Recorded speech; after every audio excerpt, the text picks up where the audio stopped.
शक्लन से पता नहीं चलता कि साहिब निसाब मुस्तहिक है कि नहीं है। और ये जो लोग पेशावर मांगते हैं वो लाखपति करोड़पति होते हैं। साल भर में आमदनी अगर 1 लाख रुपए भी नहीं हुए तो भी कोई फर्क नहीं पड़ता, उनको उस करोड़ रुपए के माल पे 2.5% के हिसाब से तिजारत का ज़कात देना फर्ज है। सदक़ातु लिल फ़क़राए वल मसाकीन, कि सदक़ात से मुराद यहाँ ज़कात है जो फ़कीरों और मिस्किनों के लिए है, जो मोहताज हैं, जो परेशान हाल हैं। मान लीजिए ज़कात देना चाहते, जैसे आपने शुरू किया, तो हर गांव और आबादी में ज़रा जायज़ा लिया जाए कि कौन लोग यहाँ मुस्तहिक है ज़कात के या नहीं है। ऐसे अफराद तैयार किए जाएँ। जब आप ज़कात देते हैं तो आपकी कोशिश भी यही होनी चाहिए कि ये सही मसरफ में खर्च हो। आदाब, मैं अशफाक रहमान मंथन टुडे के इस रमज़ान एपिसोड में आपके साथ मौजूद हूँ। मुफ्ती सदर जनाब सुहेल अहमद कासमी साहब के साथ आज हमारा मुद्दा होगा ज़कात, और ज़कात पे पूरी डिटेलिंग में हम इनसे बात करेंगे। मेरा सबसे पहला सवाल है आपके साथ में मुफ्ती साहब, ज़कात कितने फीसद है और कितने अरसे पे है? देखिए, ज़कात जो है वो 2.5% है जी। और किसी माल पर 1 साल गुजर गया तो उस पर ज़कात है। हौलाने हौल जिसको कहते हैं, ये साल का गुजरना ज़रूरी है पहली मर्तबा होने के लिए। सभी माल पे? सभी माल पे। इसके बहुत से उसमें कुछ तशरीह, उसमें कुछ नहीं, तफसील इसमें भी है। हम आपसे एक तफसील अलग से जानना चाह रहे हैं। मसलन इस्लाम के मुताबिक, इसको आप हाँ या ना में बताते चलें तो बेहतर होगा, कि अगर हमारे पास 52.5 तोला चांदी और 7.5 तोला सोना है, ये मालियत है, तो हम साहिब ज़कात कहे जाएंगे, चाहे हमारी आमदनी जो भी रही हो, हम उस पे नहीं है। लेकिन इस मालियत, चाहे हमारे पास करोड़ रुपए का मकान है, हम साहिब ज़कात नहीं होंगे। लेकिन अगर ये सोना और चांदी अगर हमारे पास है तो हम साहिब ज़कात हो जाएंगे। ठीक है, ये बहुत अहम चीज़ है जो लोगों को समझनी चाहिए कि आपके पास अगर 10 करोड़ का मकान है, पुश्तैनी मकान है, आप उसमें रह रहे हैं और आपकी हालत अभी ज़ेर है और आपकी आमदनी कुछ भी नहीं है, तो आप साहिब ज़कात में नहीं आएंगे। लेकिन ठीक उसके उल्टे, अगर आपके पास 52.5 तोला चांदी या 7.5 तोला सोना या उसके बराबर की मालियत की कोई चीज़ें और माल तिजारत की शक्ल में या नगद की शक्ल में है, तो आप साहिब ज़कात हैं और आपको इस पे 2.5% ज़कात देनी होगी। मेरा अगला सवाल है आपके साथ, बहुत खास इस पे है, ज़कात हम किन जगहों पे दें? इसमें 2 जवाब है। एक, इलाकाई बैतुल माल में। अगर हम बैतुल माल में देते हैं तो हम वहां से दोबारा सवाल उनसे नहीं कर सकते हैं कि हमें बैतुल माल को दे दिया, अब उनकी जिम्मेवारी है, जो जाहिर है वहाँ सब उलमाए दीन है तो वो उसको तकसीम करेंगे। इसके अलावा हम जो जानना चाह रहे हैं, इंडिविजुअल बहुत सी जगह पे बैतुल माल नहीं है और बहुत से लोगों की अब ये ख्वाहिश होती है, चूँकि हिंदुस्तान में, अरब तो है नहीं जहाँ इस्लामी हुकूमत है, तो हिंदुस्तान में वो खुद से ज़कात अपनी देना चाहते हैं। अब इस पे हम थोड़ा ये जानना चाह रहे थे, या लोगों के ये राय है इस पे, लोगों ने मुझे फ़ोन करके कहा कि इस पे जानकारी लीजिए, क्या ये ज़कात की रकम से मस्जिद के किसी हिस्से की तामीर की जा सकती है? एक, नहीं की जा सकती। नहीं की जा सकती। सामाइन ये आप बहुत अच्छे से जान लें कि ज़कात के पैसे से मस्जिद या मस्जिद के किसी भी हिस्से में खर्च नहीं किया जा सकता है, यहाँ तक कि बैतुल खला और दूसरी चीज़ों के इस पे भी आप खर्च नहीं कर सकते हैं। दूसरा सवाल, क्या ज़कात के पैसे से मदरसे की बिल्डिंग की तामीर की जा सकती है? नहीं की जा सकती है।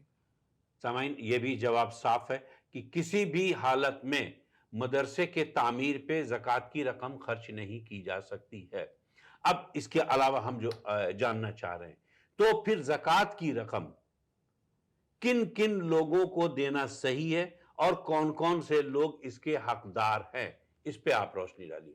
सबसे पहली बात यह कि जैसे आपने कहा कि साहिब निसाब, जो साहिब निसाब नहीं है, जो गरीब है, जिसमें कुरान में ज़कात के मसारिफ को कुरान ने खुद बयान कर दिया है जी।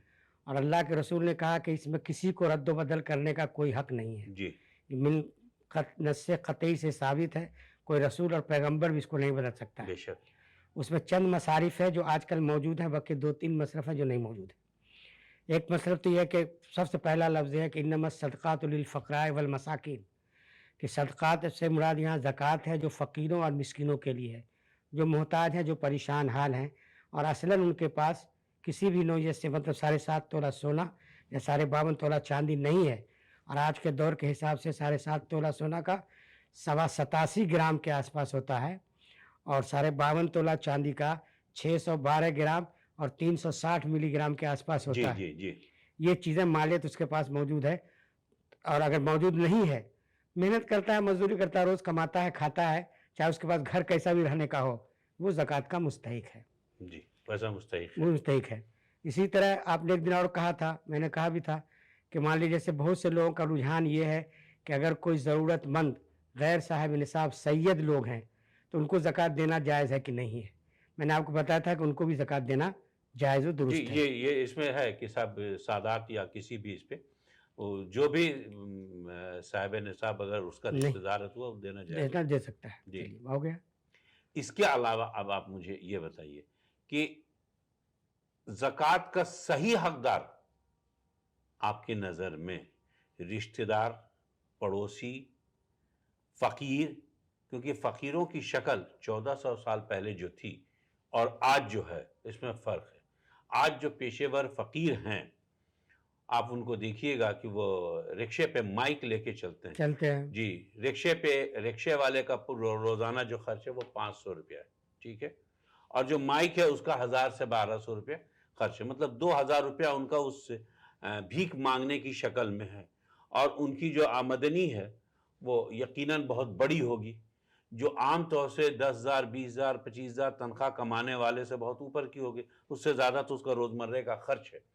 तो क्या ऐसे ड्रामेटिक फ़कीरों पे रकम दी जा सकती है? मेरा ख़्याल इस सिलसिले में ये है कि ज़कात की रकम तो उन लोगों को ना दी जाए, हुँ, लेकिन अगर आ गया है, माँग रहा है, तो 10-5 रुपया उसको दे दिया जाए, अपने फ़ंड से। कोई फ़ंड हो तो दे दिया जाए। इसलिए कि ज़कात ज़ाहिर बात है, हम तो जान नहीं रहे हैं, शक्लन से पता नहीं चलता कि साहिब निसाब मुस्तहिक है कि नहीं है। और ये जो लोग पेशावर माँगते हैं, वो लाखपति करोड़पति होते हैं। हाँ, बेशक ये अब मोबाइल में बहुत से वाक़यात आ रहे हैं, हाँ, बहुत सारी इसलिए बहुत चीज़ें आ ज़कात रही की हैं। रकम को बहुत सोच समझ के ज़रूरतमंदों में देने की ज़रूरत है। और उस सिलसिले में ये है कि भाई, आप अगर मान लीजिए ज़कात देना चाहते, जैसे आपने शुरू किया, तो हर गांव और आबादी में ज़रा जायज़ा लिया जाए कि कौन लोग यहाँ मुस्तहिक है ज़कात के या नहीं है। ऐसे अफराद तैयार किए जाएँ। जब आप ज़कात देते हैं तो आपकी कोशिश भी यही होनी चाहिए कि ये सही मसरफ में खर्च हो। तो उसके लिए आपको मेहनत करनी होगी कि हर इलाके में और गाँव में ज़िम्मेदारों से राब्ता करके पता करना होगा कौन लोग ज़कात के मुस्तहिक हैं, कौन लोग नहीं हैं। और सबसे पहला कहा गया है कि अपने रिश्तेदारों को दिया जाए, फिर उसके बाद रिश्तेदारों में नहीं तो फिर पड़ोसी को दिया जाए, और इसी तरह से सिलसिला दर सिलसिला है जिसको ज़कात दी जा सकती है। बहुत बेहतर। खेती पे ज़कात कितनी है? खेती पर असलन ज़कात नहीं है, खेती की पैदावार पर तो उश्र है, 2 तरफ से। अगर कोई आदमी खेती-बाड़ी करता है और उसको आसमान के पानी से वो सैराब होकर फसल देती है, तो उसमें उसको क्या कहते हैं, 20वां हिस्सा देना है। ये 20 मन में 1 मन, 20 किलो में 1 किलो। और अगर अपने से मेहनत करता है, मतलब सिर्फ पानी देता है, खाद वाद का एक टीम नहीं है जो आज तरीक़ेकार है, लेकिन सिर्फ पानी अपना वो देता है, तो कहा गया कि उस पर निस्फ़े उश्र यानी 10वां हिस्सा है। पानी देता है तो 20वां हिस्सा है, पानी देता है तो 20वां हिस्सा है, और पानी अगर नहीं देता है तो 10वां हिस्सा है। और अगर कोई इस पे एक चीज़ को ज़रा वाज़ेह कीजिएगा कि अगर कुदरती पानी से हाँ, मतलब कुदरती आसमानी आसमानी बारिश बारिश से से या वहाँ पर कोई तालाब है उससे पानी निकलता है, उसमें कोई खाद पानी, सिर्फ बीज डाल दिया और बीज डालने के बाद, तो ऐसी हालत में 10% होगा। 10% होगा। 10% उनको देना होगा। 10% नहीं, फीसद 10%, 10वां हिस्सा। 10वां हिस्सा का मतलब ही 10% हुआ। ये कैसे? सो अच्छा, 10वां हिस्सा का मतलब जो हुआ वो, जैसे ज़कात कितना है? ज़कात आपका मेरे ख्याल ज़कात से तो 40वां हिस्सा कहलाता है। 40वां हिस्सा कहलाता 40वां है। हिस्सा, तो 100 के हिस्से को आज के ज़माने, आज की जो आवाम है वो 100 को 100% मानती है, उससे बाँटा जाता है, ठीक है ना? तो अब उससे आम ज़कात का जो कांसेप्ट है वो 2.5% है, मतलब 40वां हिस्सा, 40वां हिस्सा ठीक है। है? अगर कुदरती पानी से खेती होती है, तो उसके लिए भी साल भर तो मुतय्यन नहीं है। साल भर नहीं है। काहे कि फसल तो 3 से 4 महीने में होती, तो भी अगर अल्लाह की तरफ से दिए गए पानी से और कोई खाद और कोई उसके लिए आप नहीं करते, तो वैसी उपज पे आपको उपज पे 10% ज़कात देना है। देना है। और अगर आपने उस पे मेहनत की, मेहनत करने के बाद खाद भी डाला, बीज भी डाला, अपने मोटर चला के पानी डाला या इस तरीके से जो पैदावार की, तो उस पे 20वां हिस्सा 20वां हिस्सा कहा जाएगा, 20% कहा जाएगा। 5%, 5% उस पे है। इस पे भी वक्त नहीं जरूरी है कि ये 1 साल की मुद्दत हो। तो ज़कात के बारे में लोगों को समझ लेना चाहिए कि 5% ज़कात देना है ऐसी खेती पे, और इसके लिए साल भर की मुद्दत नहीं है। अब आ जाइए माल तिजारत। माल तिजारत बहुत बड़ी चीज है, और कई लोगों के पास फैक्ट्रियां हैं, दुकानें हैं, बड़ी बड़ी दुकानें हैं, और माल तिजारत की शक्ल में उनके पास बहुत बड़ी चीज है। मुमकिन है कि अगर उनके पास करोड़ों रुपए की दुकान में भरा हुआ है, लेकिन उनको साल भर में आमदनी अगर 1 लाख रुपए भी नहीं हुए तो भी कोई फर्क नहीं पड़ता। उनको उस करोड़ रुपए के माल पे 2.5% के हिसाब से माल तिजारत का ज़कात देना फर्ज है, और उसको रकम की शक्ल में निकाल करके देना फर्ज है। और रकम इसके साथ एक चीज और है बढ़िया, कि मान लीजिए कि आपको अगर 10 करोड़ रुपए का माल है, या मान लीजिए 40 करोड़ का है, 40 करोड़ रुपए का अगर आपके पास माल तिजारत है, तो उसका 40वां हिस्सा हो गया 1 करोड़ रुपए। अब 1 करोड़ रुपए भी आप किसी एक फर्द को नहीं दे सकते हैं। आप इतनी रकम किसी को ज़कात की शक्ल में नहीं दे सकते हैं जिससे वो साहिब ज़कात हो जाए। अब इसमें भी एक और चीज है, मान लीजिए कि हम किसी को अगर देते हैं 10 लाख रुपए, तो वो साहिब ज़कात हो जाएगा। लेकिन कुछ मामलों में, मेरे ख्याल से मुफ्ती साहब आप इस पे रोशनी डालिएगा, कुछ मामले में हम 10 लाख रुपए भी देंगे तब भी जो है वो साहिब ज़कात नहीं होगा। अगर किसी शख्स पे 10 लाख रुपए का कर्ज हो और उसके पास कोई और तरीके नहीं हो जिससे कि वो इस कर्ज की अदायगी कर सके, तो वैसी हालत में जिस आदमी के पास करोड़ रुपए की ज़कात निकलती है, तो वो इनको 10 लाख रुपए या 20 लाख रुपए भी दे दे ताकि वो कर्ज अदा कर दे, उससे वो साहिब ज़कात नहीं होगा, तो ये ज़कात हो जाएगी। चलिए, यही हम कहना चाह रहे हैं। ये बहुत बारीक मसला है जिसको लोगों को समझना होगा। आप किसी भी लोगों को, नजदीक से जाने हुए लोगों को, इतनी रकम ज़कात की शक्ल में नहीं दे सकते हैं जिससे वो साहिब ज़कात हो जाए। हाँ, मकरू है, मना किया गया है, मना किया गया है, मकरू कहा जाएगा, मकरू कहा गया है, नापसंदीदा है, लेकिन दे दिया तो ज़कात आपकी अदा हो जाएगी।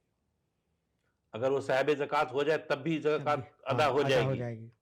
मतलब ये रोजे की शक्ल में है कि रोजा रखे हुए अगर आपने कोई गलत काम भी कर लिया तो रोजा आपका नहीं टूटेगा। रोजा टूटने की जो शक्ल है वो बहुत मुख्तलिफ है। मान लीजिए आपने गुल से मुंह धो लिया तो रोजा टूट गया, कुछ खा लिया जानबूझ करके तो टूट गया, कुछ और भी अमल कर लिया। लेकिन अगर आप इसमें कत्ल भी किसी का कर दें तो भी आपका रोजा नहीं टूटता है, क्योंकि रोजा टूटने के लिए शक्ल अलग होती है। यही शक्ल है इसमें। बहुत बहुत शुक्रिया मुफ्ती साहब का कि ज़कात पे बहुत अहम जानकारी हमने ली। इसी तरह के और सवालात हम लोग इनके साथ करते रहेंगे इंशाल्लाह। इसके लिए देखते रहें मंथन टुडे, और मुझको दीजिए इजाज़त। अगर आपको लगता है कि इसी तरह की जानकारी आपको और चाहिए तो मंथन टुडे को आप सब्सक्राइब करें, बेल आइकॉन दबाएं ताकि ये खबर सबसे पहले आप तक पहुंचे। शुक्रिया।